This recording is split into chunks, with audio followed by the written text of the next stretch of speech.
ঢাকা সহ 4 সিটিতে হামের টিকাদান কর্মসূচি শুরু। প্রচারণার অভাবে রাজধানীর কেন্দ্রগুলোতে উপস্থিতি কম। 24 ঘণ্টায় আরও 10 শিশুর মৃত্যু। পয়লা বৈশাখ টাঙ্গাইলের শহীদ মারুফ স্টেডিয়ামে কৃষক কার্ড বিতরণ কর্মসূচির উদ্বোধন করবেন প্রধানমন্ত্রী তারেক রহমান। পাবেন প্রান্তিক ও দরিদ্র কৃষকরা।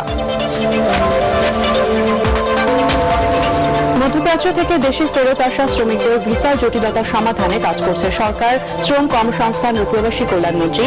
ভিসা নবায়নেও নেওয়া হচ্ছে ব্যবস্থা। 2 যুগ ধরে বন্ধ থাকা দিনাজপুর টেক্সটাইল মিল শীঘ্রই চালুর আশ্বাস বস্ত্র ও পাট প্রতিমন্ত্রীর। পর্যায়ক্রমে চালু হবে বন্ধ কারখানাগুলো। এবং কুষ্টিয়ায় পীরকে হত্যার ঘটনায় কাউকে গ্রেফতার করতে পারেনি পুলিশ। অপরাধীদের আইনের আওতায় আনার আশ্বাস। খুলনায় তাঁতি দল নেতাকে কুপিয়ে হত্যা।